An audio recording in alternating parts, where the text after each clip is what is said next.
Hey guys, welcome back to another book overview video, and today we're gonna take a look at the Art of Bioshock Infinite, a book that came out around the time when the game also came out. So there's probably a million videos out there on YouTube going over this book, but I figure I do my own and share it with you guys.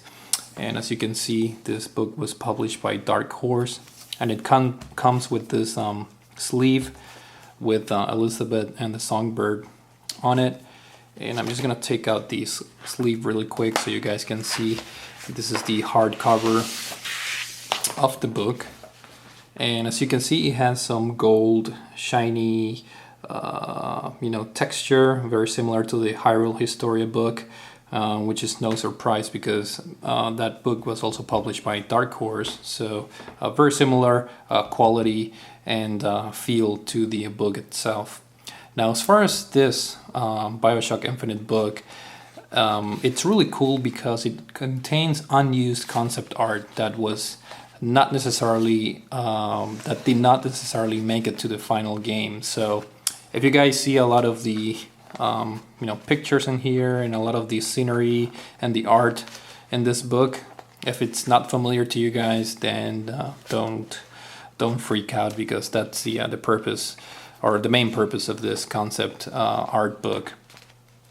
As you can see, we have some buildings that not necessarily made it to the final game. Some of the early concepts architecture was very similar to Rapture, actually. And as we flip through the pages, we're gonna see some familiar designs here. This, I'm sure if you're a fan of the first two Bioshock games, you immediately recognize this.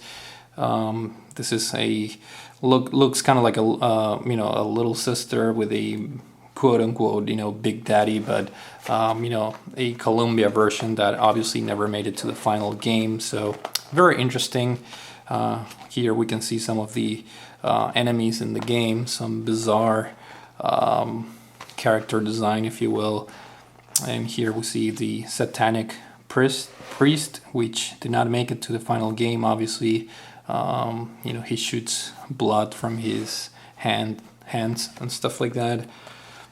And another cool part of this book is that you also get to see the character progression. The next few chapters, they deal with the characters in the game, such as Elizabeth and Booker DeWitt. As I'm flipping through this, we can see this was an early concept called the Mothman or something like that. It was a Big Daddy type of enemy that was supposed to be in the final version of the game, but again, it was not used. So very, very cool concept.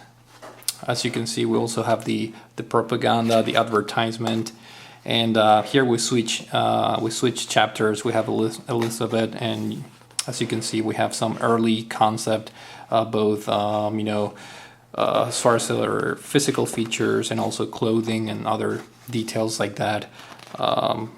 This is more akin to the final style that the game features Elizabeth with. And very interesting just to see the evolution of the characters. And obviously, I'm just gonna flip through a little bit faster. We have Booker DeWitt, the different character models for Booker DeWitt, and different sketches.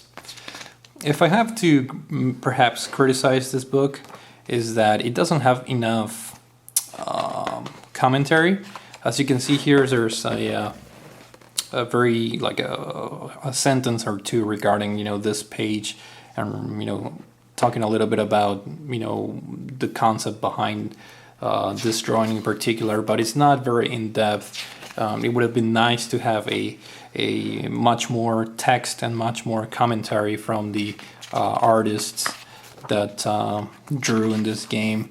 And this book also contains an introduction by Kevin Levine at the beginning of the book. So very interesting. Ken Levine obviously is the mastermind behind the Bioshock series. And here we can see Father Comstock. I believe this is in the final game.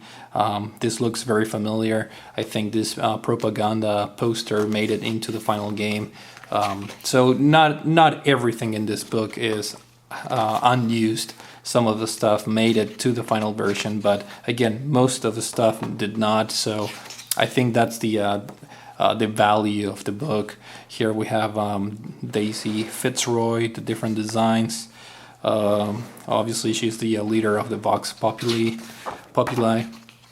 and different versions of her.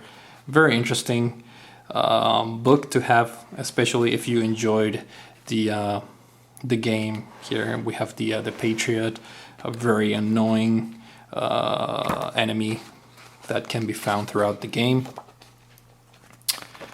Other creatures that not necessarily made it into the final game. And here, obviously, one of my favorite parts of Bioshock is the advertisements and the propaganda. You know, not only for Bioshock Infinite, but you know, the first two Bioshock games. I think that's one of the best parts of the game, and I believe this also made the final game. Some of the advertisements here, they look familiar. So just a very, very colorful, very detailed, very unique art direction that, you know, when you were playing the game and you saw all these advertisements throughout Colombia, they just gave Colombia a, you know, a unique personality and really helped in the immersion of the game. So very interesting stuff, and this is another picture that I'm pretty sure made it to the final game. We have Father Comstock here, just a little bit of a brainwashing image, if you will. And another cool thing is we have the vigors, you know, the different bottles that contain the vigors in this game, which are essentially the plasmids from the previous Bioshock games. And it's kind of cool to see all the different variations in the bottles that contain the vigors. Very interesting, and just goes to show the level of detail and the level of dedication from the artists of the game. You know, how they have a ton of concepts and a ton of options for minuscule details, such as, you know, the different bottles that contain the vigors. And obviously this looks very familiar, Bioshock type art in there, and so forth. So here we have the weapons in the game, which are obviously all custom created, if you will. Very interesting book. And to end the book, we have some final buildings and structures from Colombia. So again, if you guys are a fan of Bioshock Infinite and the Bioshock games in general, I highly recommend this book. Very nice, very high quality. And that's the end of the book. Let me just close this down, and that's it for now. Thank you guys for watching. Hopefully you enjoyed the video, and I'll see you all later.